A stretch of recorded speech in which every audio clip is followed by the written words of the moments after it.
community. I live in an all-black community. My house is larger than the house two doors from me. My lot is larger than the house two doors from me. But my house is valued at $25,000 less than the house two doors from me. And so once we can start to address and just own up to the fact that we are continuing to discriminate Please subscribe. Thanks for watching. in our housing efforts, then I think that we can make sure that we can start to deal with the racial wealth gap. Yeah. So, as the left is often telling you, an anecdote is not a study.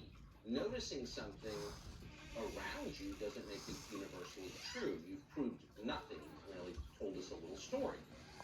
Marcia Fudge's lived experience tells her that there is racism in home appraisals. But there's still no data on that. There's no evidence whatsoever. It is at this point completely made up. But Kamala Harris is convinced completely, or she was last year. The home appraisal workforce is one of the least diverse in our nation. Less than 5% of home appraisers in America are people of color. This lack of diversity can introduce both conscious and unconscious biases that make home appraisals less accurate and less fair. Our administration will now require those who conduct appraisals for federal programs must take part in anti-bias, fair housing, and fair lending training.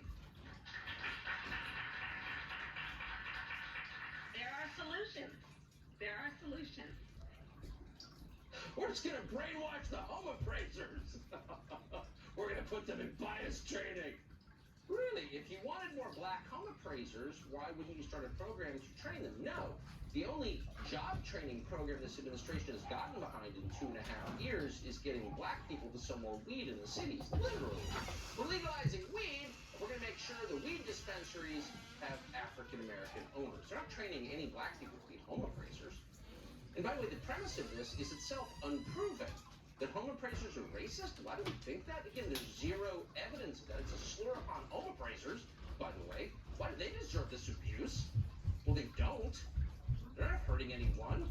They're accountant types. Why is the administration calling them racist? But they are, and they have been for more than a year.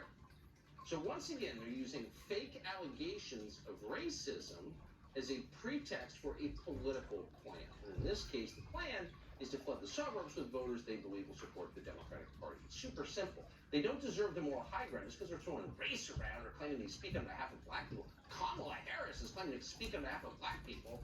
Right, okay. That doesn't mean that they're right. But no one's stopping them. So without any vote in Congress, the Biden administration has just introduced a rule, not a law, a rule that will punish Americans who tried to do the right thing. Punish people with high credit scores.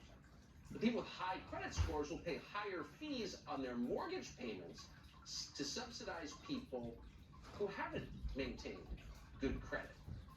So these rules take effect on May 1st, whether you like it or not.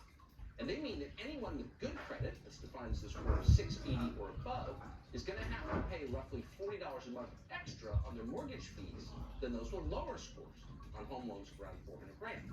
So here's an example.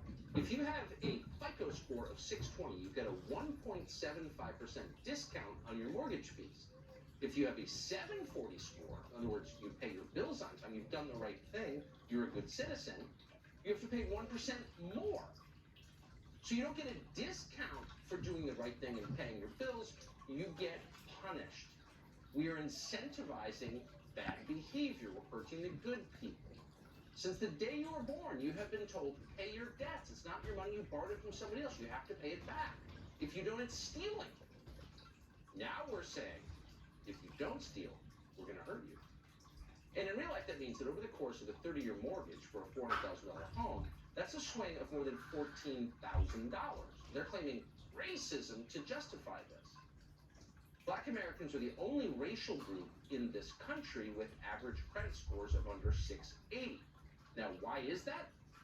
We don't know. Whites, Hispanics, Asians have higher credit scores. Therefore, as you'd expect, the mortgage denial rate for African-American borrowers is higher than the overall population. It's double in this country's biggest markets. And that's the reason the suburbs have different demographics from the cities. That's called economics. Now, if you wanted to change that, you would encourage people to to have good spending habits and pay back their debt. But they don't care about that. Making people happier and getting them out of debt. No, they want to change the suburbs, make them denser, so there'll be more reliably Democratic voting. That's the bottom line. It's always about election results. It's always about power. It's not about improving anybody's life. Meanwhile, the Democratic Party's donors in private equity, of course, are happy it'll be even harder for Americans with good credit to buy homes. Why? Because that will mean more renters of homes they own. Home ownership is increasingly out of reach. In our portfolio, the majority. Thank you for watching. Please subscribe for more BS I think if you from ask Biden. a lot of millennials, and that tends to be our primary resident, they would probably tell you they don't necessarily desire to own a home or to own a car. They've grown up in the sharing economy, and for what's important to them is lifestyle, right? And so if they can move into this, what we call a turnkey or hotel-ready home, and have a low-maintenance lifestyle, that's very compelling for them. People don't want to own anything. They want to be penniless and impoverished. Live at the whims of oligarchs. That's really what they want. Do you own anything, Mr. Oligarch guy? She never asked. Stephanie Pomboy is an economist, CEO of Macro Maven. She joins us tonight to assess. Stephanie, thanks so much for coming on. So as always, the beneficiaries of these schemes are never the people who they tell you they are. Oh, the oppressed, the hopeless in our inner cities. It's always their donors who are buying up residential homes and turning them into rental properties. I mean, that's who's winning here, Democratic donors. Gee, you think? You know, I'm reminded of that old expression, those who refuse to learn from history are doomed to repeat it. We tried this exercise under George Bush when they decided that we needed to create a home ownership society. And, you know, the Bush administration, in conjunction with Fannie Mae and Freddie Mac, you'll recall, Franklin Raines and Barney Frank, all got in and decided that we needed to make it easier for people to become homeowners. We all remember how well that whole situation worked out. But I would argue this situation is even more sinister than what you outlined in terms of trying to get people to move to the suburbs and, you know, basically cajole them into home ownership. Because we are on the doorstep of another deflating home bubble right now. So essentially what they're doing is they're encouraging people to stretch into homes that they couldn't otherwise afford, precisely as the floor is about to fall out underneath them as prices decline. We got existing home sales as reported by the National Association of Realtors yesterday, and it reflects the second back-to-back month of declining home prices. So it's here already. And we have seen sales volumes just collapse at a speed that is even faster than we saw during the housing bubble bust. And that presages an equally substantial decline on prices. So I think we will, again, for only the second time in our history, see nationwide home prices decline. So this idea that now is the time to encourage people who can't otherwise afford to get into homes to do so is really, really dangerous. These people will probably be underwater in their homes before they even get the keys. Then what? Then what kind of policy are they going to prescribe? You know, I shudder to imagine.